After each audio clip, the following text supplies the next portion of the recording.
اس سردی کے موسم میں اور مشغولی کے ماحول سے ہم نکل کر آئے ہیں اور ہم ایک وقت لے کر یہاں پر آئے ہیں، اور آپ کو معلوم ہے کہ آپ حضرات کی توجہ اور آپ کے اخلاص کی برکت سے خصوصاً اس گاؤں کے جو حضرات ہیں، جو انتظام کرنے والے ہیں، اللہ ان کو جزائے خیر دے کہ ان کے اخلاص کی برکت سے اللہ رب العزت نے ایک موقع ہمیں اور آپ کو دے دیا کہ ہم اپنے درمیان حضرت مولانا بلال حسنی صاحب ناظم دارالعلوم ندوۃ العلماء کو سنیں۔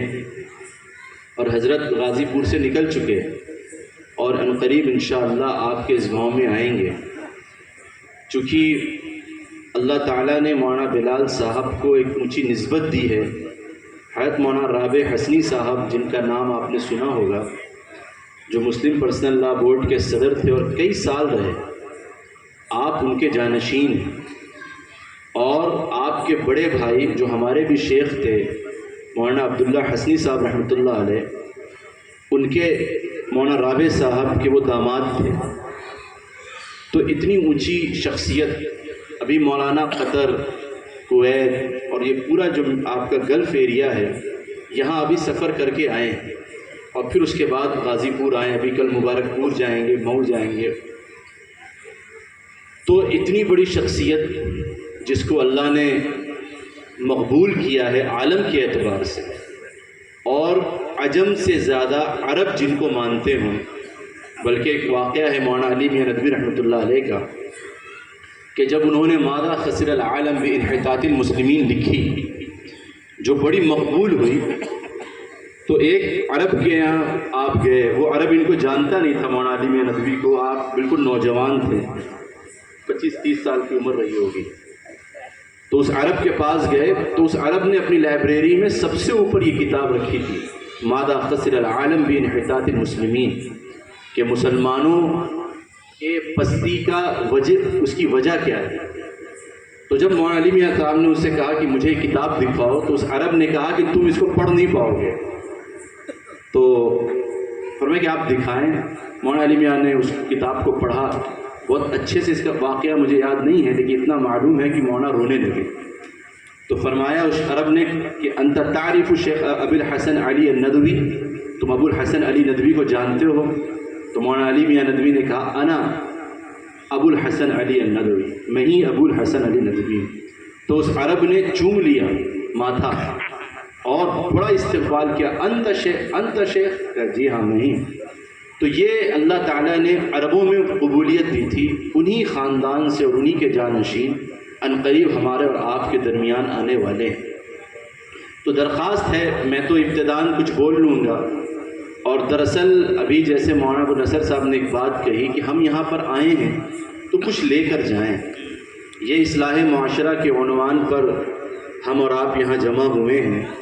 میں دل کی بات کہتا ہوں کہ تقریر کرنا، سننا ایک اگر رسمی اعتبار سے ہے تو یاد رکھیے اللہ کے نبی صلی اللہ علیہ وسلم کا پاک ارشاد ہے کہ کسی نے علم سیکھا یا علم اس کو ملا اور اس پر اس نے عمل نہیں کیا، بلکہ اس کا یہ علم اس کی زبان تک رہا، تو اس کا علم اس کے خلاف حجت بنے گا، دلیل بنے گا قیامت کے دن، یعنی جہنم میں لے جانے کا ذریعہ بنے گا اس کا یہ علم کہ تمہیں معلوم ہے لیکن تم نے عمل نہیں کیا۔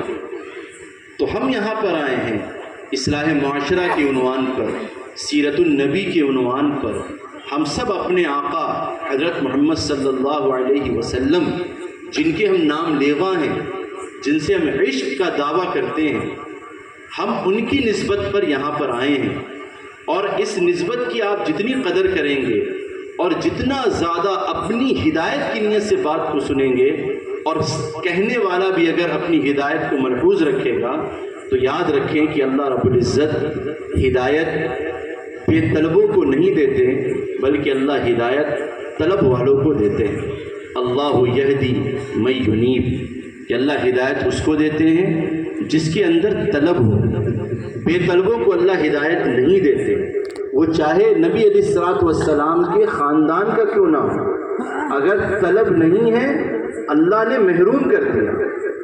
اور جو غلام تھے، جن کے باپ دادا غلام تھے، اور جو فارس سے آئے تھے، جو روم سے آئے تھے، جو دیگر علاقوں سے آئے تھے، ہدایت کی بنیاد پر، طلب کی بنیاد پر، اپنے پیدا کرنے والے کو پہچاننے کی بنیاد پر، اور آخری نبی حضرت محمد صلی اللہ علیہ وسلم کی اتباع کرنے کی بنیاد پر اللہ رب العزت نے خاندان کے بھی نہیں ہیں، عرب بھی نہیں ہیں، غلام ہیں، اللہ نے ایسی ہدایت دی کہ اللہ نے مؤذن رسول بنا دیا، اور اللہ نے صاف کہہ دیا کہ کچھ انصاری صحابی نے یہ کہا کہ سلمان فارسی وہ ہم میں سے ہیں، وہ انصار ہیں۔ مہاجرین نے کہا کہ نہیں، سلمان مہاجر ہیں۔ اللہ کے نبی صلی اللہ علیہ وسلم یہ باتیں سن رہے تھے کہ انصار چاہ رہے تھے کہ یہ انصاری ہوں، اور مہاجر یہ چاہ رہے تھے کہ حضرت سلمان وہ مہاجر ہوں۔ اللہ کے نبی صلی اللہ علیہ وسلم نے فرمایا ان کی طلب کی بنیاد پر، ان کے تقوی کی بنیاد پر، کہ نہ سلمان انصار میں سے ہیں اور نہ سلمان مہاجر میں سے ہیں، سلمان منا اہل البیت، سلمان ہمارے گھر والوں میں سے۔ حضور نے اپنا اہل بیت بتایا، کس کو؟ جو ملک فارس سے آئے تھے، جو عرب نہیں تھے، اور وہ فارس سے آئے۔ اللہ کے نبی صلی اللہ علیہ وسلم نے تقوی کی بنیاد پر، ہدایت کی بنیاد پر، طلب کی بنیاد پر اللہ نے ان کو ہدایت بھی دی، اللہ کے نبی کا قریبی بھی بنایا، اور اللہ کے نبی صلی اللہ علیہ وسلم نے قیامت تک آنے والے مسلمانوں کو یہ پیغام دے دیا کہ دیکھو، تم کسی بھی خاندان کے ہو، تم کسی بھی قبیلے کے ہو، تمہارے پاس جتنا بھی مال ہو جائے، تم جتنے بھی منصب والے ہو جاؤ، تم کتنی بڑی کرسی کے حامل ہو جاؤ، تم 7 بیٹوں کے باپ اور ماں ہو جاؤ، لیکن اگر تمہارے اندر طلب نہیں ہے، دین کے حاصل کرنے کی فکر نہیں ہے، رسول اللہ صلی اللہ علیہ وسلم کی اطاعت کا جذبہ نہیں ہے، تو یاد رکھو، نہ یہ تمہارا خاندان تمہیں کام دے گا، نہ یہ تمہارا قبیلہ تمہارا تعاون کرے گا، اور نہ ہی یہ تمہاری اولادیں تمہارا ساتھ دیں گی، بلکہ 30ویں پارے میں اللہ رب العزت نے کہہ دیا یوم یفر المرء من اخیہ وامہ وابیہ وصاحبتہ وبنیہ، کل قیامت کے دن یہ نسبتیں کام نہیں دیں گی، کل قیامت کے دن یہ نسبتیں کام نہیں دیں گی، کل قیامت کے دن تو اللہ اس کے رسول کی نسبت کام دے گی۔ اس لیے جو شوہر اپنی بیوی کے لیے حرام کماتا ہے اور اپنی بیوی کے خواہش کو پورا کرنے کے لیے اللہ کا انکار کر دیتا ہے، رسول اللہ کی سنتوں کو اپنے گھر سے نکال دیتا ہے، کل اس بیوی سے یہ شوہر ایک نیکی مانگے گا۔ قرآن یہ کہہ رہا ہے یفر المرء من اخیہ وَأُمِّهِ وَأَبِيهِ وَصَاحِبَتِهِ وَبَنِيهِ، کل قیامت کے دن یہ بیوی جس کے لیے شوہر نے اپنی آخرت خراب کر دی، اس بیوی سے ایک نیکی مانگے گا کہ بیگم ایک نیکی آج تم دے دو، کل دنیا کے اندر میں نے تمہارے ضروریات کو پورا کرنے کے لیے، تمہارے نخروں کو پورا کرنے کے لیے، تمہارے کپڑے اور تمہارے زیور کو پورا کرنے کے لیے میں نے اپنے بھائی کا حق مار دیا، میں نے اپنی ماں کو گھر سے دھکے دے کے نکال دیا، میں نے اپنے باپ سے بدتمیزی کر لی، میں اپنے خاندان سے الگ ہو گیا، میں تم کو لے کر کہیں اور چلا گیا، میں نے پوری زندگی تمہارے اوپر قربان کر دیا، بیگم ایک نیکی دے دو تو بچ جاؤں، ایک نیکی۔ قرآن کہہ رہا ہے کہ وہ بیوی جس کے اوپر اس کے شوہر کا پورے زندگی کا احسان ہے، یہ بھی نہیں کہے گی کہ ٹھیک ہے میری مجبوری ہے، میں کہاں سے آپ کو نیکی دوں، قرآن کہہ رہا ہے یہ بیوی اس شوہر سے بھاگے گی۔ پھر قرآن نے دوسرا نقشہ کھینچا کہ بڑا بھائی باپ جوانی میں چلے گئے، بچے یتیم ہو گئے، بڑے بھائی نے گھر کو سنبھالا اور محنت کی اور حلال کمایا اور اپنے چھوٹے بھائیوں کو کھلایا، کبھی باپ کی کمی محسوس ہونے نہیں دیا، چھوٹے بھائی نے جو خواہش کی بڑے بھائی نے اس خواہش کو پورا کر دیا، اور اپنی پوری زندگی نچوڑ کر اپنے بھائیوں پر رکھ دی کہ میرا بھائی اچھا بن جائے، اور وہ بھائی پڑھے لکھے، اور بڑے بھائی کی محنت سے وہ چھوٹے بھائی کوئی IAS بنا، کوئی PCS بنا، اور پھر ڈاکٹر بنا، اور دنیا کے بڑے بڑے عہدے ان کو ملے، لیکن اس بڑے بھائی کی خودداری یہ تھی کہ پوری زندگی اس نے اپنے چھوٹے بھائی سے کبھی 1 روپیہ نہیں لیا۔ ایسا خوددار بڑا بھائی جس نے صرف احسان کیا اپنے چھوٹے بھائیوں پر، اور اپنے بھائیوں کو اپنے بچوں کی طرح پالا۔ کل اس بڑے بھائی کو قیامت کے دن ایک نیکی کی ضرورت ہوگی، صرف ایک نیکی، کہ اگر وہ ایک نیکی اس کو مل جائے تو اس کا پلڑا جھک جائے اور یہ جہنم سے بچ جائے۔ قرآن کہہ رہا ہے یوم یفر المرء من اخیہ، کہ یہ چھوٹے بھائی اپنے بڑے بھائی کے احسانات کو طاق پر رکھ کر اس بڑے بھائی کی طرف توجہ بھی نہیں دیں گے، اور وہ ان سے بھاگیں گے اور کہیں گے کہ نہیں بھائی ہم تم کو ایک نیکی نہیں دے سکتے۔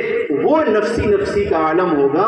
اس آخرت کی تیاری کے لیے اللہ رب العزت نے یہ دنیا کی زندگی دی، جس وقت نہ ماں اپنے بیٹے کو دیکھے گی، نہ بیٹا اپنی ماں کو دیکھے گا، نہ بیوی اپنے شوہر کو دیکھے گی، نہ چھوٹا بھائی اپنے بڑے بھائی کو دیکھے گا۔ جس دن نفسی نفسی کا عالم ہوگا اور اللہ کا عرش ہوگا اور سورج سات جو ہے وہ سوا نیزے پر آ جائے گا اور لوگوں کا دماغ کھولے گا اور اللہ کے میزان کو لوگ دیکھیں گے، اللہ کے فرشتوں کو لوگ دیکھیں گے، اور اللہ کی جنت ایک طرف، جہنم ایک طرف، جہنمی لوگ جا رہے ہیں، چیخ رہے، پکار رہے ہیں۔ اس دن یہ انسان دیکھے گا، تب اس کو سمجھ میں آئے گا کہ اوہو، ہم دنیا کی زندگی میں جو جا کے بیانات سنتے تھے، تقریریں کرتے تھے اور اسٹیج کو سنوارتے تھے اور رات میں ماشاءاللہ بیان سنتے تھے، لیکن میری زندگی ہدایت سے خالی تھی، میری زندگی تقوی سے خالی تھی، میری زبان میں اور میرے عمل میں بڑا فرق تھا۔ اللہ رب العزت علیم بذات الصدور ہے۔ اللہ ہمارے دل کے اندر کھٹکنے والے خیالات کو بھی جانتے ہیں۔ ہم جو سوچیں گے اللہ اس کو معلوم ہے، علیم بذات الصدور۔ اسی میرے بھائیوں اور عزیزوں، میں نے جس بات سے یہ ابتدا کی ہے اپنی بات کی، وہ بنیادی بات یہ ہے کہ اصلاح معاشرہ کے عنوان پر ہم یہاں پر جو اکٹھا ہوئے ہیں، ہم یہاں سے کچھ لے کر جائیں، ہم اپنی زندگی کو تبدیل تو کریں۔ لوگ شکایت کرتے ہیں کہ جی مولانا صاحب، بلکہ اب تو اللہ معاف فرمائے ہم بھی شکایت کرتے ہیں، کیا عوام، کیا خواص، کیا بڑا کیا چھوٹا، کیا اہل علم اور کیا جہل، سب کی شکایت ہے، کیا سکون نہیں، بچے بالکل کنٹرول سے باہر ہیں، بیوی سنتی نہیں ہے، اتنا احسان ہم کرتے ہیں، تھوڑی سی بات پر بیوی خفا ہو جاتی ہے، اور میری بیوی میرے ماں باپ کو پسند نہیں کرتی ہے اور ہم پریشان ہیں۔ ہم باہر تو سکون ہے، جب گھر جاتے ہیں تو ادھر بچہ چلا رہا ہے، ادھر بیٹی چلا رہی ہے، ادھر بیوی چلا رہی ہے، کوئی موبائل لے کے جو ہے وہ بات کر رہا ہے، کوئی موبائل میں فلم دیکھ رہا ہے، گھر کے اندر سے گانے بجانے کی آوازیں آ رہی ہیں، سکون نہیں ہے۔ ایئر کنڈیشن کمرہ بھی ہے گھر میں، گھر کے باہر 4 ویلر کار بھی کھڑی ہے اور 2-4-10 بیگھہ کھیت بھی ہے، بڑے بھائی ہمارے اس ڈپارٹمنٹ میں ہیں، بیوی ہماری فلاں جگہ کی پڑھی لکھی بیوی ہے، لیکن کیا گھر میں سکون نہیں ہے؟ میرے بھائیوں اور عزیزوں، اللہ رب العزت نے قرآن میں 1400 سال پہلے قیامت تک آنے والے انسانیت سے خطاب کر کے فرمایا الا بذکر اللہ تطمئن القلوب، کہ سن لو، میری یاد میں ہی تمہارے دل کو اطمینان ہے۔ تمہارا دل دنیا کی چیزوں سے کبھی مطمئن نہیں ہو سکتا۔ تمہیں ایک باغ سونے کا دے دیا جائے، تم دوسرے باغ کی تلاش میں چلو۔ تم کو تمہارے اکاؤنٹ میں 10 کروڑ ڈال دیا جائے، تم یہ سوچو گے کہ یہ میرا بیلنس کیسے باقی رہے اور میں اور کیسے کما لوں۔ کیوں؟ کیونکہ تمہارے اور ہمارے خواہش کو تو قبر کی مٹی پورا کرے گی۔ اس کے لیے میرے بھائیوں اور عزیزوں، اللہ تبارک و تعالیٰ نے ایک موقع دیا ہے دنیا کا، اور اس دنیا کے اندر اگر ہم سکون چاہتے ہیں، اطمینان چاہتے ہیں، اور ہم چاہتے ہیں کہ ہماری نسلیں پنپیں اور ہماری نسلیں وہ اللہ اس کے رسول کی متبع اور فرما بردار ہوں، تو میرے بھائیوں اور عزیزوں، 2 کام بنیاد ہے، بنیادی 2 کام ہمیں کرنے ہوں گے، ایک ہماری ذات کی اصلاح اور ایک ہمارے معاشرے کی اصلاح۔ اب ذات کی اصلاح اور معاشرے کی اصلاح کیسے ہوگی؟ گھر کے اندر سکون کیسے آئے گا؟ ماحول کیسے بدلے گا؟ اس کے لیے میرے بھائیوں اور عزیزوں، ہم کو 1400 سال پہلے دیکھنا پڑے گا۔ لوگ کہتے ہیں کہ صاحب آپ کیسی بات کرتے ہیں، اسلام وہ تو حضور کا زمانہ تھا، وہ تو صحابہ کا زمانہ تھا۔ وہ تو اللہ والوں کا زمانہ تھا، آج کے زمانے میں آپ کیسی بات کرتے ہیں؟ میرے بھائیوں اور عزیزوں، اللہ رب العزت نے قیامت تک کے لیے جو معیار بتایا ہے، جو اللہ نے کسوٹی رکھی ہے، وہ رسول اللہ صلی اللہ علیہ وسلم کی سیرت ہے، وہ صحابہ کی سیرت ہے۔ اسی لیے قرآن میں اللہ نے فرمایا اطیعوا اللہ و اطیعوا الرسول، کہ تم اللہ کی اطاعت کرو، اللہ کے نبی کی اطاعت کرو، فاز فوزا عظیما، تم دنیا میں بھی کامیاب ہو اور آخرت میں بھی کامیاب ہو۔ اور اس کی مثال بڑے علماء اکرام فرماتے ہیں کہ آپ مثال دیکھیں کہ عیسیٰ علیہ السلام جب آسمان پر اٹھا لیے گئے اور اللہ کے نبی صلی اللہ علیہ وسلم کی جب بعثت ہوئی تو اس کے درمیان جو گیپ ہوا ہے وہ 650 سال کا ہوا ہے۔ اس 650 سال میں کوئی نبی نہیں ہے، کوئی بھی اصلاحی کام نہیں ہوا، کوئی بھی یوں کہہ لے کہ انسانیت کا کام نہیں ہوا۔ اللہ نے نبوت کا سلسلہ موقوف قرار دے دیا، کوئی نبی آسمان نہیں ہے، کوئی اللہ کا قانون نہیں اترا۔ کیا حال ہوا؟ حال یہ ہوا میرے بھائیوں اور عزیزوں کہ مکے کے اندر کوئی بھی بادشاہیت قبول نہیں کرتا، مکے کے اندر کوئی بادشاہیت قبول کرنے کو تیار نہیں تھا۔ اور حال کیا ہوا؟ رومن امپائر، اور آپ نے تاریخ میں پڑھا ہوگا کہ جو فارس تھا، فارس اور جو رومن لوگ تھے، جب اللہ نے ان کو طاقت دیا تو انہوں نے ایسا ظلم کیا ہے انسانیت پر کہ انسانیت شرمسار ہے۔ ان کا حال یہ تھا میرے بھائیوں اور عزیزوں کہ انہوں نے غلاموں کو وہ جلاتے تھے اور رات میں غلام جلتے تھے اور اس کے بیچ میں وہ کھانا کھاتے تھے۔ یہ ان کا نائٹ ڈنر ہوتا تھا، کیا کہتے ہیں اس کو؟ کینڈل ڈنر، کہ موم بتی جلاتے ہیں، کھانا کھاتے ہیں نا لوگ۔ تو وہ پارس کے لوگ، ان کے ظلم کی یہ حال تھی کہ میرے بھائیوں اور عزیزوں کہ غلام کو وہ باندھتے تھے اور ان میں آگ لگا دیتے تھے، زندہ غلام کو آگ لگا دیتے تھے۔ وہ غلام چیخ رہا ہے، چلا رہا ہے، اور وہ اس کے روشنی میں کھانا کھا رہے ہیں اور خوش ہو رہے ہیں۔ وہ اپنا اسٹیٹس بتا رہے ہیں کہ دیکھو میرا یہ معیار ہے اور میرے پاس یہ طاقت ہے، کیونکہ یہ میرا غلام ہے، میں اس کے ساتھ جو چاہے وہ کر سکتا ہوں۔ اللہ کے نبی صلی اللہ علیہ وسلم کی بعثت ہوئی، غلامی کا دور اس زمانے میں بھی تھا۔ لوگ اسلام پر اشکال کرتے ہیں کہ بتاؤ پہلے مسلمان غلام رکھتے تھے اور باندیاں رکھتے تھے، کسی کو یہ نہیں معلوم کہ جب اسلام آیا تو اس نے غلاموں کو غلامیت کا حق دیا، اس نے باندی کو باندی کا حق دیا۔ اللہ کے نبی نے فرمایا کہ جو نماز پڑھتا ہے غلام، اس کے چہرے پر کبھی مت مارو، جو غلام نماز پڑھتا ہے اس کے چہرے پر کبھی مت مارو۔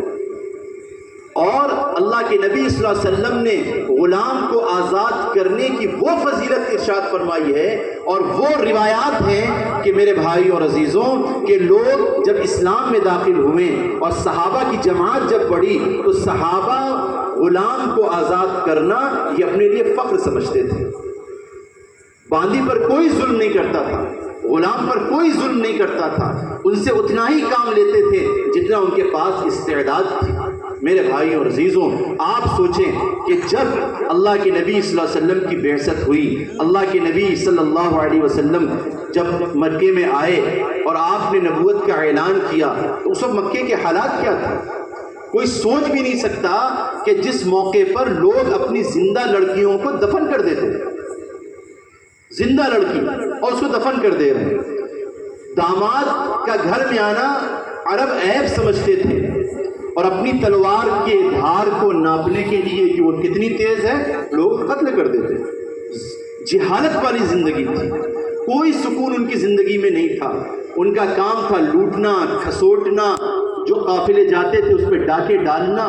ان کی زندگی ایسی بدترین زندگی تھی کہ رومن اور پرشین اور قیس و کسریٰ بڑی بڑی طاقتیں بھی یہ نہیں چاہتی تھی کہ ہم مکے والوں کے بادشاہ بنیں، لیکن اللہ کے نبی صلی اللہ علیہ وسلم کی بعثت ہوئی۔ میں اس پوائنٹ کی طرف آپ کو لے جانا چاہتا ہوں کہ ایسے لوگ جب صحابی بن گئے اور ان کی زندگیاں بدل گئیں، کہ جن کی زندگیاں ایسی تھیں، تو کیا ہمارے نوجوان کی زندگی نہیں بدل سکتی؟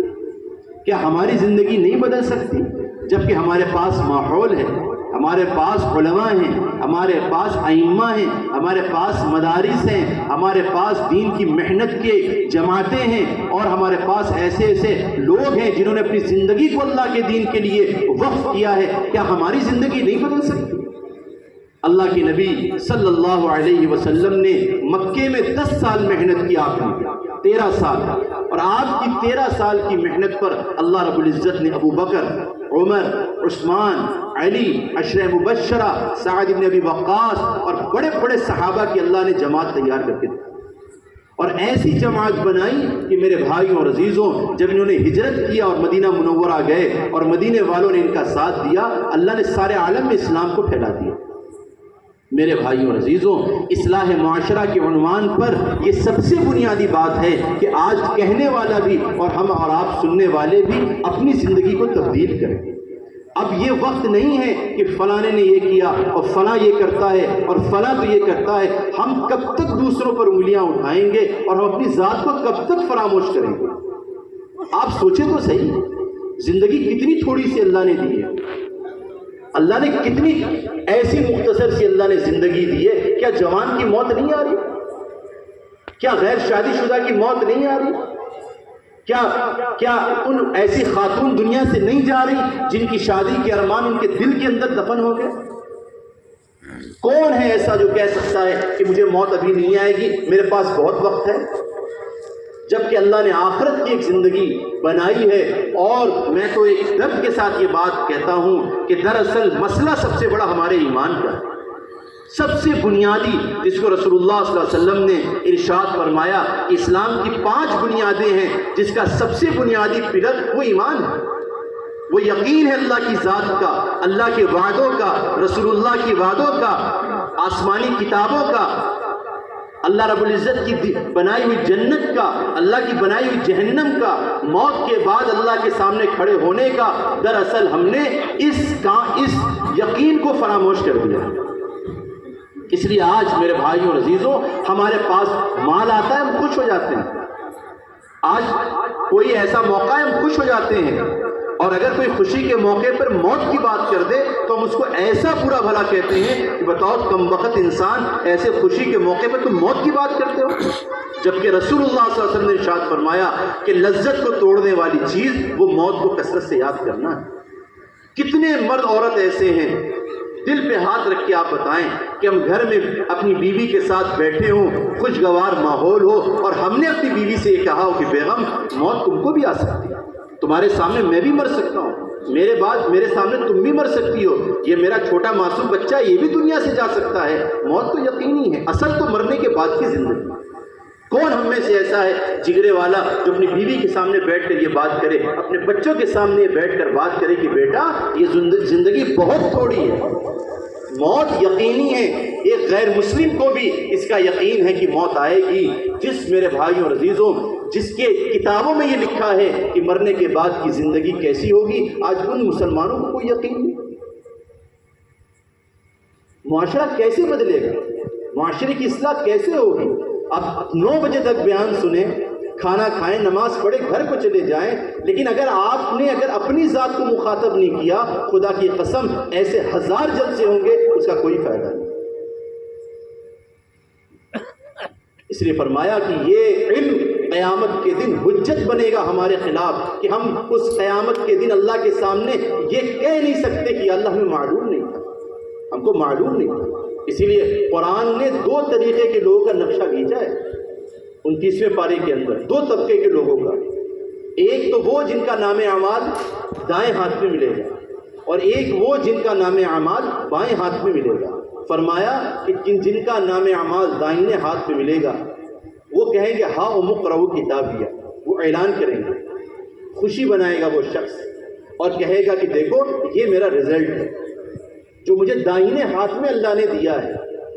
تو ابھی جن کا، جیسے آپ نے دیکھا ہے کہ جب ایگزام کا رزلٹ آتا ہے اور کسی بچے کا اناؤنس ہو جاتا ہے کہ تم نے اتنا مارکس تم کو ملا، تو دوسرے بچے اس سے پوچھتے ہیں کہ یار ذرا ہم کو بھی دکھاؤ، میرا بھی نمبر آنے والا ہے، ابھی مجھے نہیں معلوم کہ میرا کیا نمبر آئے گا۔ اور جو فیل ہو جاتے ہیں وہ اس سے کہتے ہیں کہ یار میں تو فیل ہو گیا، تم نے کیسی پڑھائی کی تھی کہ تم پاس ہو گئے۔ ہو بہو یہی کیفیت جس کو قرآن نے نقل کیا ہے، اور ابھی اس بچے کی جو تقریر ہوئی ہے وہ تقریر اتنی بہترین اس بچے نے کیا ہے کہ اس نے دل تک اس بات کو پہنچا دیا، قرآن کے پیغام کو، ایمان، اس نے پورے تمام عنوانات کو اپنی چھوٹی سی بات میں بیان کر دیا۔ اس بچے کی تقریر بہت پسند ہے، بہت اچھی بات اس نے کی۔ تو قرآن وہ کتاب ہے میرے بھائیوں اور عزیزوں کہ آج 1400 سال گزر گئے، کسی کے اندر یہ طاقت نہیں کہ اس کے زبر اور زیر کو ختم کر دے۔ ایک آیت کو کوئی مٹا نہیں سکتا۔ پوری دنیا کے قرآن کو آپ جلا دیں، اللہ اس سے زیادہ حفاظ نکل آئیں گے۔ ایک 9 سال کا بچہ اور ایک 10 سال کا بچہ جو الحمدللہ رب العالمین سے قل اعوذ برب الناس تک بغیر رکے آپ کو قرآن سنا سکتا ہے، اس سے بڑا کوئی معجزہ نہیں ہو سکتا کہ کوئی ایک نقطے میں فرق نہیں۔ قرآن جیسا اس زمانے میں اللہ کے نبی صلی اللہ علیہ وسلم پر نازل ہوا اور جس زبان پہ نازل ہوا، آج بھی قرآن من وعن ویسے موجود ہے۔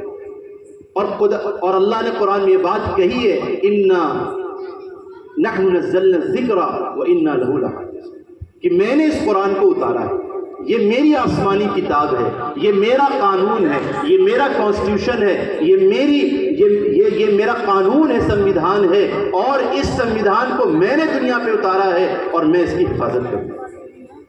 اس قانون کو کوئی بدل نہیں سکتا، اس قانون کے خلاف کوئی چل نہیں سکتا۔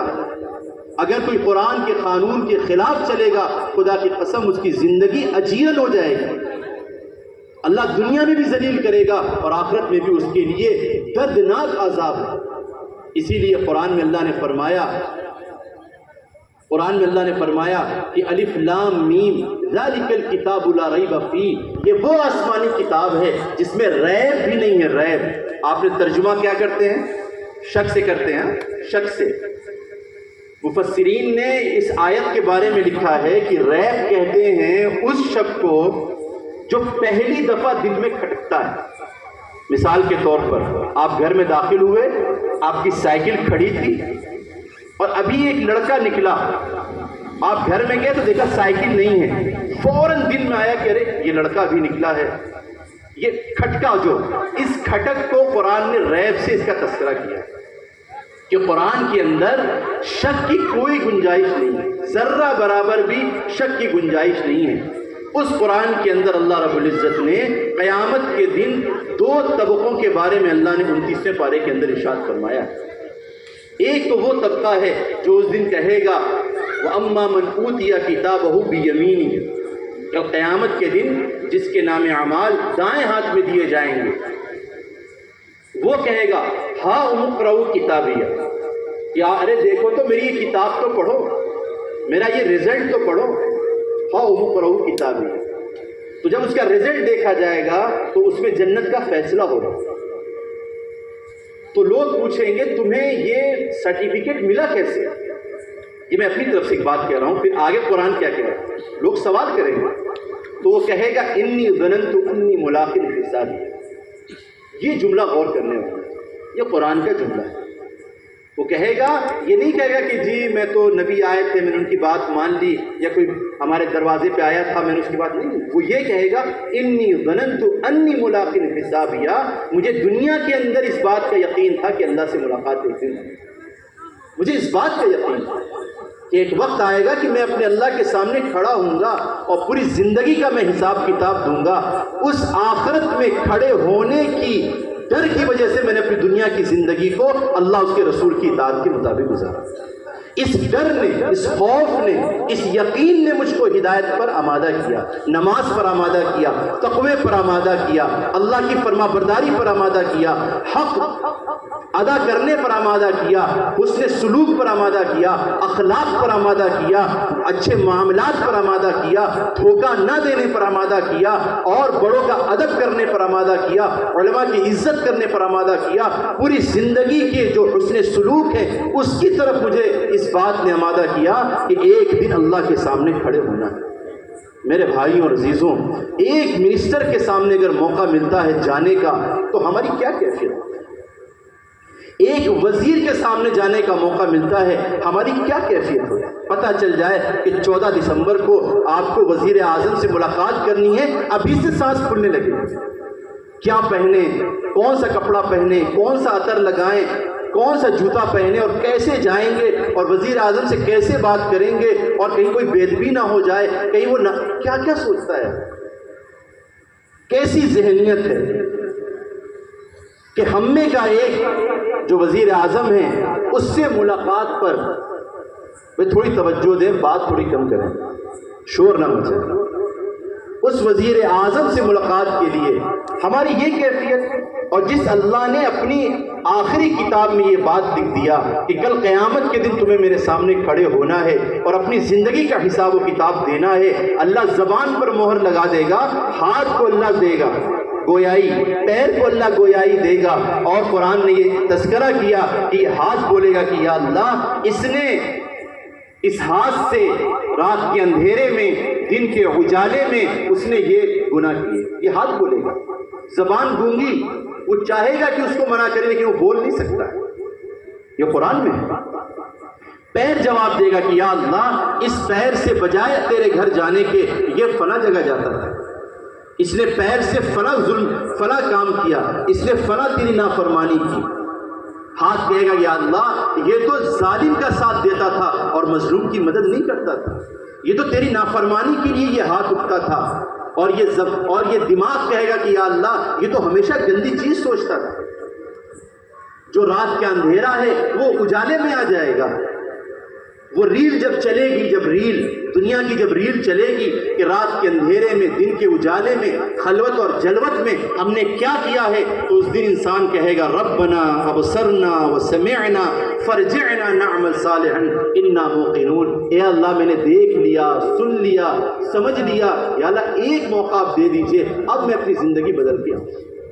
فرشتہ مٹی ڈالے گا منہ میں مٹی ڈالے گا اور کہے گا تم کو ایک موقع دیا گیا تھا لیکن تم نے اس موقع کو گوا دیا۔ تو وہ جنتی کہے گا انی ظننت انی ملاق حسابیہ، مجھے یقین تھا کہ اللہ کے سامنے مجھے کھڑا ہونا۔ تو فرشتے کیا کہیں گے؟ پھر اللہ کیا کہے گا؟ فَهُوَ فِي عِيشَةٍ رَاضِيَةٍ، اب اس کے لیے ایسی عیش والی زندگی ہے کہ جس کے عیش پر اللہ راضی ہے اور یہ خود راضی ہے۔ آج اگر ہم ضرورت سے زائد مال خرچ کریں تو قرآن کہتا ہے ان المبذرین کانوا اخوان الشیاطین، کہ جو اسراف کرتے ہیں شادیوں میں، عقیقے میں اور دیگر مقامات میں، ضرورت سے زائد خرچ کرتے ہیں، جس کو ہم فضول خرچی کہتے ہیں، ایک گاڑی ہے دوسری لے لیا، ایک موبائل ہے دوسرا لے لیا، 10 جوڑ کپڑے پڑے ہیں 10 جوڑ اور سل کے لے کر آگے، جیسے ہماری ماں بہن بیٹیاں کرتی ہیں کہ ان کا تو کپڑوں سے پیٹ ہی کبھی نہیں بھرتا، ان کو تو ہمیشہ ایک کپڑا چاہیے۔ تو قرآن نے کیا کیا کہ جو اسراف کرنے والے ہیں، حد سے زیادہ خرچ کرنے والے ہیں، فضول خرچ کرنے والے ہیں، وہ شیطان کے بھائی ہیں۔ لیکن اس مرنے کے بعد جب اللہ ہم کو سرٹیفکیٹ دے گا جنت کا، تو اللہ خود کہے گا کلوا واشربوا ہنیئا بما اسلفتم فی الایام الخالیہ، اے جنتی اب تم اس جنت میں آ گئے ہو، تم کھاؤ پیو عیش کرو مزے کرو، اس کے بدلے میں جو تم نے دنیا میں خالی اوقات میں تم نے میرا ذکر کیا، تم نے جو دین کی محنت کی، تم نے جو اپنی زندگی کو بدلا اور لوگوں کو تبلیغ کی، تم اس کے عوض میں آج تم عیش کرو۔ قطوفہا دانیہ، اس جنتی کو پھل توڑنا نہیں پڑے گا بلکہ پھل خود چھپ کے اس کے سامنے آئے گا اور یہ پھل اس کے منہ پہ آئے گا اور یہ اس کو کھائے گا۔ قطوفہا دانیہ کلوا واشربوا ہنیئا بما اسلفتم فی الایام الخالیہ۔ میرے بھائیوں اور عزیزوں، اللہ کے نبی صلی اللہ علیہ وسلم نے فرمایا، اللہ حدیث قدسی ہے کہ اللہ فرماتا ہے اعددت لی عبادی الصالحین، میں نے اپنے نیک بندوں کے لیے ایسی جنت تیار کر کے رکھی ہے ما لا عین رأت ولا اذن سمعت ولا خطر علی قلب بشر، کہ میں اللہ فرماتا ہے کہ میں نے اپنے بندوں کے لیے ایسی جنت بنائی ہے کہ نہ کسی آنکھ نے اس جنت کو دیکھا، نہ کسی کان نے اس جنت کے بارے میں سنا ہوگا، نہ کسی کے دل میں اس کا خیال آیا ہوگا۔ آپ ایک مکان بناتے ہیں، لوگ ہوٹل بناتے نہ جانے کیا کیا بناتے ہیں اور کتنا کروڑوں روپے اس میں خرچ کرتے ہیں۔ آج کے زمانے میں برج خلیفہ کا نام بڑا مشہور ہے، ایک وقت آئے گا کہ اس سے اچھی عمارت بنے گی اور اس کو کوئی نام بھی نہیں لے گا اس کا، یہ تو دنیا ہے۔ لیکن اللہ نے فرمایا ہے کہ میں نے اپنے نیک بندوں کے لیے ایسی جنت بنائی ہے کہ جس جنت کے آگے کوئی دوسری بلڈنگ اس کو مات نہیں دے سکتی، اور اس میں کھانا فری، رہنا فری، اللہ تعالیٰ 33 سال کی جوانی دے گا، کبھی بڑھاپا نہیں آئے گا، نہ داڑھی ہوگی نہ موچ، اور طاقت ہوگی اور جوانی ہوگی. اور اللہ تعالیٰ نے فرمایا کہ میں وزوجناہ بحور عین، کہ اللہ فرماتے ہیں کہ ہم تمہارا نکاح کرائیں گے. اور بے شمار اللہ کی نعمتیں ہیں جنت کے اندر. وہ کس کے لیے ہے؟ انی ظننت انی ملاق حساب، کہ ہمارا ایمان مضبوط ہو جائے، ہمارا یقین اس بات پر آ جائے کہ موت حقیقت ہے اور موت کے بعد اللہ کے سامنے کھڑا ہونا ہے. آج ہمارا ایمان کمزور ہے. اللہ معاف فرمائے، میں اپنی ذات کو سامنے رکھ کے یہ بات کہتا ہوں کہ ہم مسلمان زبانی تو ہیں لیکن آج تک ہمارا دل مسلمان نہیں. ہمارے دل کے اندر آج بھی دنیا کی محبت ہے اور بہت زیادہ ہے. ہمارے اندر وہ جذبہ پیدا نہیں ہوا کہ ہم دنیا کو قربان کر دیں اللہ کے لیے، ہم گراہک کو قربان کر دیں نماز کے لیے، ہم اپنے دنیا کے گھاٹے کو برداشت کر لیں اللہ کے کلام کے لیے. یہ چیز ہمیں آج تک اس کا یقین ہمارے دل میں نہیں آیا. بڑی بڑی بات کرتے ہیں کہ ارے آپ کا بیٹا حافظ ہے، ارے ماشاء اللہ عالم بھی ہے، ارے بہت اچھی بات ہے، دعا کیجیے گا. اور جب خود کا بیٹا ہوا، ہاں کانوینٹ میں جاتا ہے، جی ہاں وہ ایک انگلش میڈیم اسکول ہے اور بڑا اچھا اسکول ہے اور 2500 روپے تنخواہ ہے، اس کی فیس ہے اور 1500 روپے گاڑی والا لیتا ہے، 5000 روپے خرچہ ہوتا ہے. بیٹا میرا کانوینٹ میں جاتا ہے. اور اس سے امیدیں کیا رکھی ہیں؟ میں یہ نہیں کہتا کہ کوئی حرام ناجائز چیز ہے کہ آپ اس کو برا مانیں، لیکن میں یہ ضرور کہوں گا کہ اگر بیٹا دین سے نہیں جڑا، مکتب سے نہیں جڑا، معصوم بچے کے ذہن میں آپ نے یہ نہیں ڈالا کہ تمہیں پیدا کرنے والا اللہ ہے، تمہیں عزت دینے والا اللہ ہے، تمہیں روزی دینے والا اللہ ہے، تمہاری زندگی کو خوشگوار بنانے والا اللہ ہے، تو یاد رکھیے کہ آپ کا بیٹا اگرچہ ظاہری اعتبار سے وہ اسلام پر ہو لیکن ذہناً وہ مرتد ہو جائے گا. آپ دیکھیں وہ ظاہری اعتبار سے بھلے عبد الرحیم، عبد الستار، عبد الغفار ہو، لیکن دل اور دماغ اس کا مرتد ہو گیا، ہمیں اس کا احساس بھی نہیں ہوا. ابھی ہمارے دوست کہنے لگے ایک صاحب کے بارے میں کہ بہت اونچے پوسٹ پر ہیں لیکن نہ اللہ کا یقین، نہ دین کا یقین اور نہ نماز کا یقین. بس جمعہ پڑھ لیا کافی ہے، کھائیں گے 5 ٹائم 4 ٹائم لیکن نماز پڑھیں گے جمعے کو. جس اللہ نے روزی دی وہ اللہ کہہ رہا ہے کہ حی علی الصلاح حی علی الفلاح، اور نماز کی طرف، اور کامیابی کی طرف. ہم اپنی دکان پر بیٹھ کے کہہ رہے ہیں کہ نہیں کامیابی تو ہماری دکان میں. پھر ہم کیوں روتے ہیں؟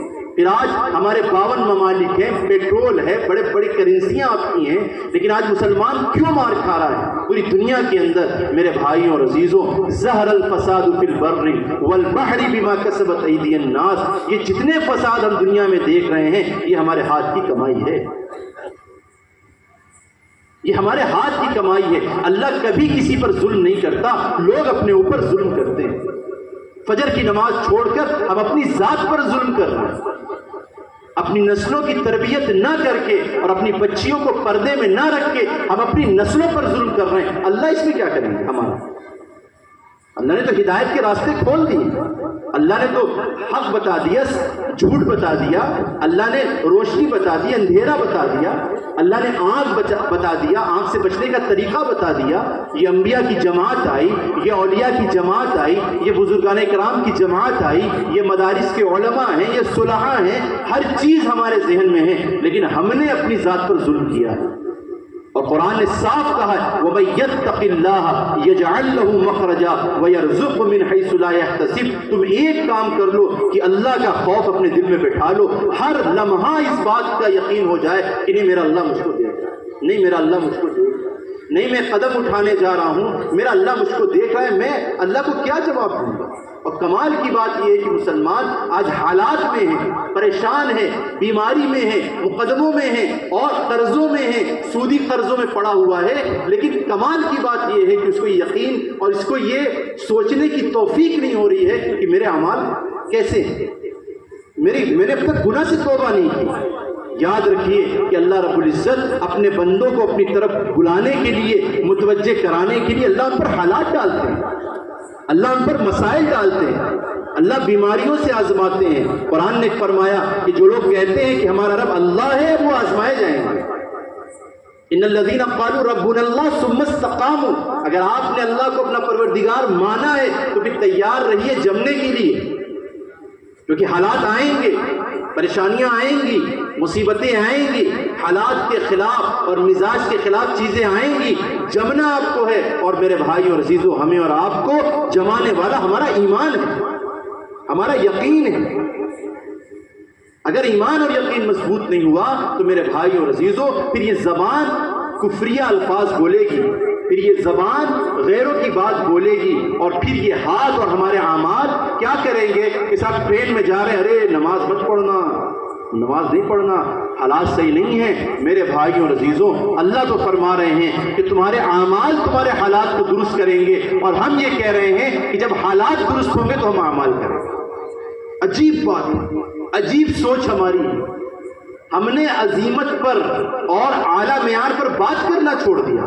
ہم سب رخصت کے متلاشی ہیں. روز فون آتا ہے کہ جی کوئی شکل بتا دیجیے لون کی، کوئی شکل بتا دیجیے کہ کاروبار کے لیے میں CC کروا لوں، میں لون لے لوں، کوئی شکل بتا دیجیے. ابھی کچھ دن پہلے میرے پاس ایک فون آیا تھا. میں نے ان کو ایک جملے میں جواب دیا. میں نے کہا اگر آپ یہ چاہتے ہیں کہ آپ کی خوشگوار زندگی برباد ہو جائے، اور آپ کا یہ جو مال ہے، جو آپ کے اسباب ہیں، یہ سب ضائع ہو جائیں، اور آپ کی بیوی اور آپ کے بچے بیماریوں میں اور آزمائش میں مبتلا ہو جائیں، آپ جا کر لون لے لیجیے. بس میں اب اس سے زیادہ بات نہیں کروں. میں نے فون کاٹ دیا. وہ بار بار ایک بات کی کوئی شکل، کوئی شکل. فتویٰ بات کی چیز ہے، تقویٰ کیا ہے؟ اللہ نے قرآن میں یہ نہیں فرمایا کہ جو فتوے پر عمل کرے گا ہم اس کے لیے راستہ نکال دیں گے. اللہ نے فرمایا کہ جو تقوی پر عمل کرے گا ہم اس کے لیے راستے کھول دیں گے، اس کے روزی کا مسئلہ حل کر دیں گے، اس کی اولاد کا مسئلہ حل کر دیں گے. آج میاں بیوی میں اختلاف کیوں ہے؟ نہ بیوی کے اندر تقویٰ ہے، نہ شوہر کے اندر تقویٰ ہے. اور اولاد کے تعلق سے ہم سوچتے ہیں کہ ہاں یہ کوئی غلط کام نہ کرے. 1-1 بجے رات تک ہم موبائل کو دیکھیں گے، الٹی سیدھی چیزیں. بیٹے کے ہاتھ میں موبائل برداشت نہیں. کیوں نہیں؟ تم خراب ہو جاؤ گے. میرے بھائیوں اور عزیزوں، ہم کیا ظلم کر رہے ہیں اپنے معاشرے کے اندر؟ ہماری نیکی ہماری اولاد کے اندر منتقل ہوگی. ماں باپ کا تقویٰ ان کی اولاد کو نیک بناتا ہے. ماں باپ کے اندر اللہ کا خوف اور اللہ کے سامنے رونا اور اللہ کے سامنے آنسو بہانا، یہ ان کی اولاد کے اندر تقوی کو اور اللہ کے خوف کو پیدا کرتا ہے. پھر دوسرا طبقہ جو قرآن نے فرمایا، وہ اما من اوتی کتابہ بشمالہ. پھر ایک طبقہ ایسا ہوگا قیامت کے دن جس کا نام اعمال بائیں ہاتھ میں دیا جائے گا. اور بائیں ہاتھ میں کیسے؟ کہ اس کے ہاتھ کو اس کے پیخانے کے راستے میں ڈال کر تب اس کو وہ نام اعمال دیا جائے گا. اور وہ اس کو جب نام اعمال ملے گا تو وہ کیا کہے گا؟ فَيَقُولُ يَا لَيْتَنِي لَمْ أُوتَ كِتَابِيَهْ. وہ کہے گا اے کاش مجھے میرا یہ رزلٹ نہ دیا جاتا. کیوں مجھے میرا رزلٹ دیا گیا؟ یا لیتنی لم اوت کتابیہ ولم ادری ما حسابیہ. اب مجھے نہیں معلوم کہ میرا کیا بنے گا. ما اغنی عنی مالیہ ہلک عنی سلطانیہ.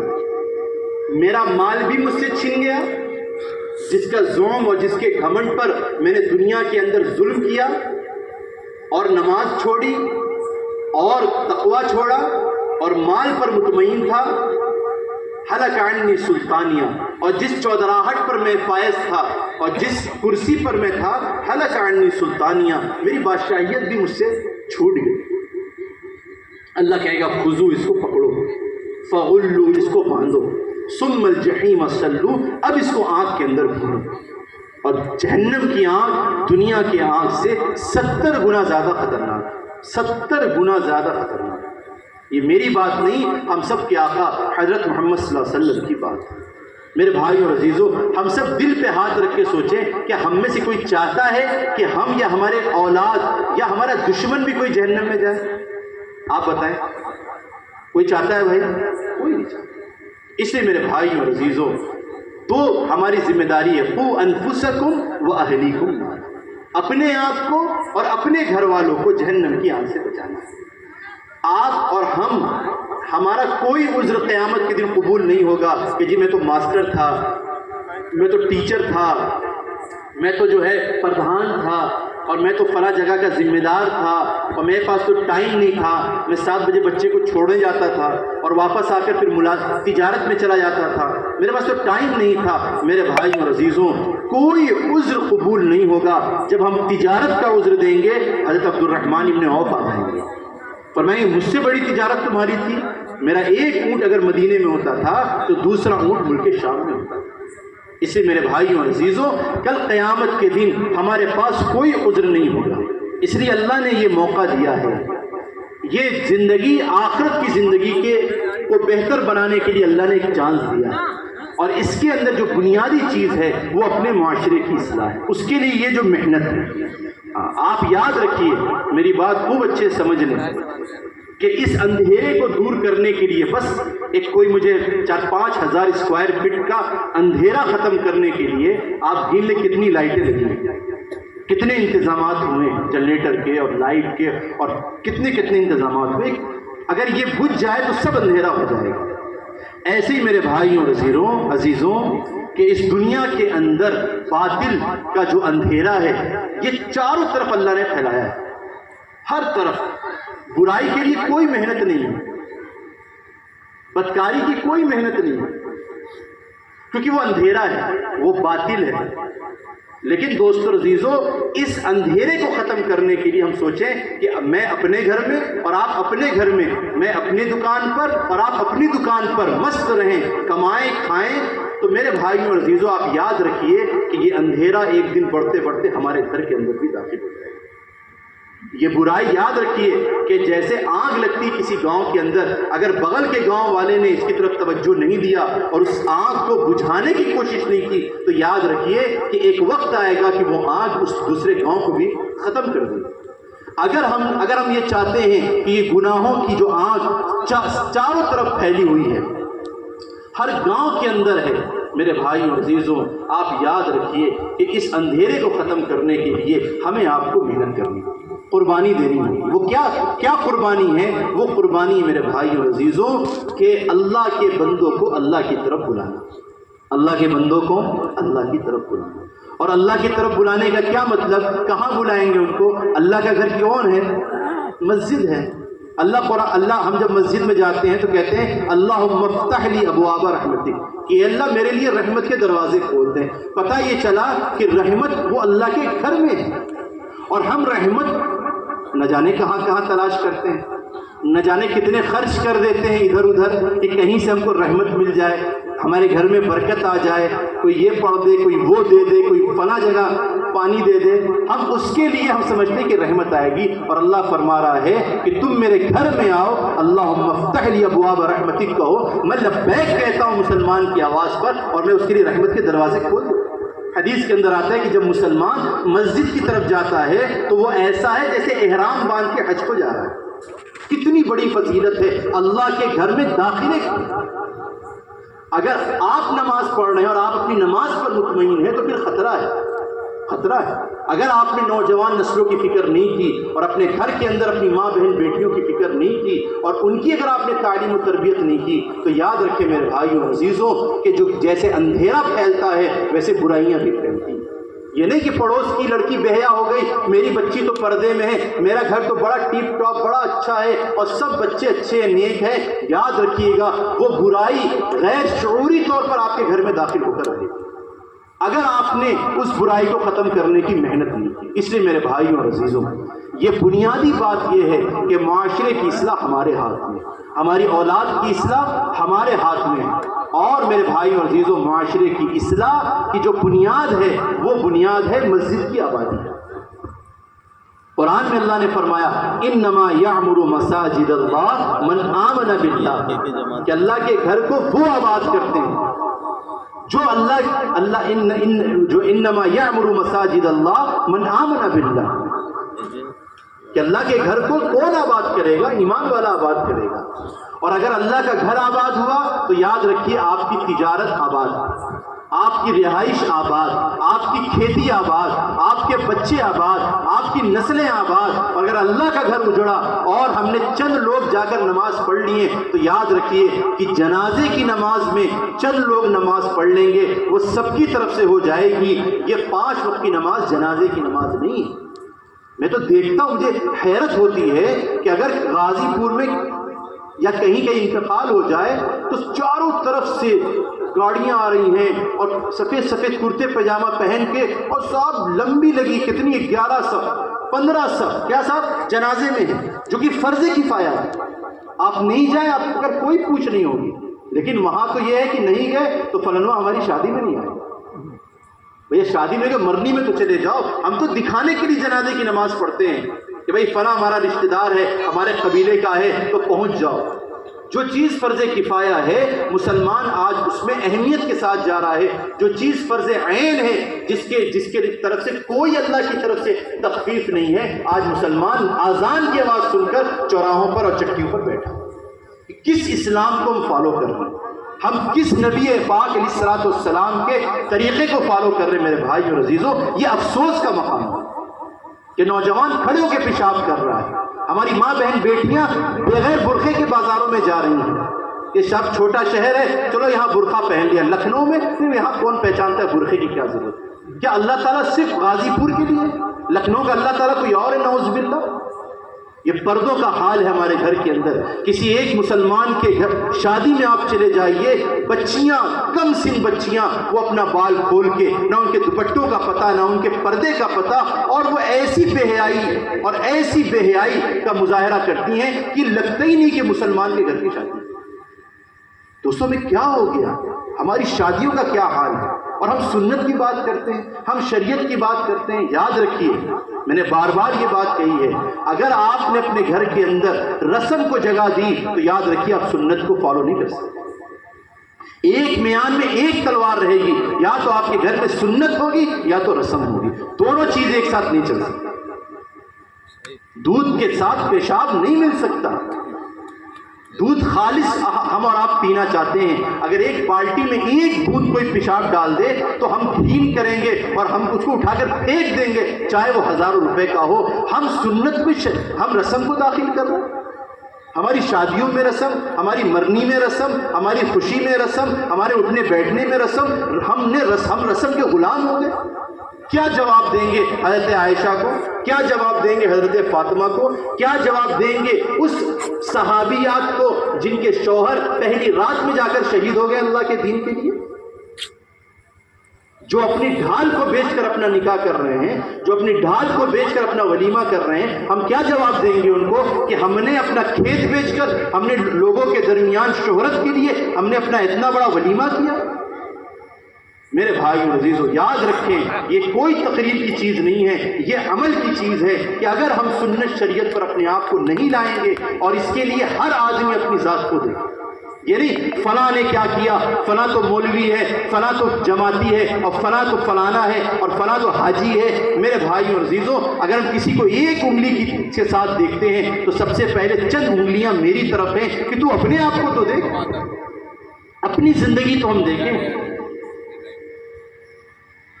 میرے بھائیوں اور عزیزوں، یہ سخت دور گزر رہا ہے، سخت ترین دور اس وقت گزر رہا ہے. میں کھل کے بات نہیں کر سکتا حالات کے اعتبار سے، لیکن یاد رکھیے کہ یہ جو وقت ہے یہ تاریخ کا اور اس صدی کا سخت ترین دور مسلمانوں کے اوپر گزر رہا. اگر ہندوستان کے مسلمان اس سخت موقع پر اور ایسے حالات میں اگر انہوں نے اپنے آپ کو نہیں بدلا، اپنے گھر والوں کو نہیں بدلا، اور میری ماں بہن بیٹیاں جو میری بات سن رہی ہیں، اگر انہوں نے اپنے آپ پر پردہ فرض نہیں کیا اور فرض نمازوں کو اہتمام نہیں کیا، تو یاد رکھیں آگے کا وقت اس سے زیادہ خطرناک ہونے والا.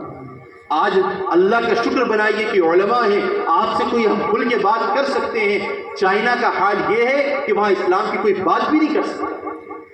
بعض ممالک ایسے ہیں کہ کوئی اللہ اس کے رسول کی بات بھی نہیں کر سکتا. ہم تو خوش قسمت مسلمان ہیں، اتنا خوبصورت ہمارا یہ ملک ہے کہ آج ہم اور آپ اپنی بات کو کر سکتے ہیں، ہم آخرت کی بات کو کر سکتے ہیں.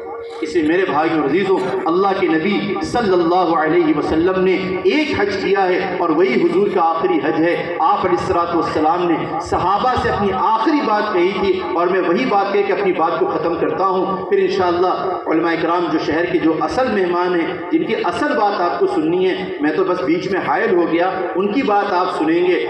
اللہ کے نبی صلی اللہ علیہ وسلم نے فرمایا، هل بلغت رسالت یا امتا، میرے صحابہ کیا میں نے آپ کو پیغام پہنچا دیا؟ صحابہ فرمائیں گے یا رسول اللہ بلغتا وادیتا ونصحتا، آپ نے تو نبوت کا اور آپ نے تبلیغ کا حق ادا کر دیا۔ اللہ کے نبی صلی اللہ علیہ وسلم فرمائیں گے اللہم اشہد اللہم اشہد اللہم اشہد، اے اللہ آپ گواہ رہیے گا، یا اللہ آپ گواہ رہیے گا، میں نے آپ کے دین میں ذرہ برابر کوئی کوتاہی نہیں کی۔ آپ نے جو قرآن میں فرمایا یا ایھا الرسول بلغ ما انزل الیک من ربک، میرے نبی جو کچھ آپ پر اتارا ہے وہ آپ پہنچا دیجئے، میں نے کوئی کسر نہیں چھوڑی یا اللہ، میں نے ہر ایک تک آپ کے کلمے کو پہنچایا ہے۔ پھر اللہ کے نبی صلی اللہ علیہ وسلم نے صحابہ سے فرمایا فَلْيُبَلِّغُ الشَّاهِدُ الْغَائِبَ رُبَّمَا مُبَلَّغٍ أَوْ عَاسَامِعٍ، کہ جو یہاں پر حاضر ہے وہ غائب تک بات کو پہنچا دے۔ یہ ذمہ داری ہے حاضرین کی، یہ ذمہ داری ہے کہ وہ غائبین تک بات کو پہنچا دیں۔ ویسی دوست اور عزیزو، یہ جو اس موقع پر جو باتیں آپ سنیں گے اور جو بڑے بڑے علماء کرام خصوصاً مولانا بلال صاحب دامت برکاتہم العالیہ جو آخری خطاب آپ کے سامنے کریں گے، اور انشاءاللہ آپ کا ایمان ایسا بڑھے گا اور آپ کا دل لرز جائے گا ان کی بات سن کے میرے بھائیوں عزیزوں۔ لیکن یہ باتیں صرف آپ تک کے لیے نہیں ہیں، یہ آپ کی ذمہ داری ہے کہ آپ اس بات کو آگے تک پہنچائیں۔ اللہ میری اس ٹوٹی پھوٹی باتوں میں تاثیر پیدا کر دے، اور اللہ رب العزت مجھے بھی عمل کی توفیق دے، اور اللہ آپ حضرات کو بھی عمل کی توفیق دے۔ وما علینا الا البلاغ۔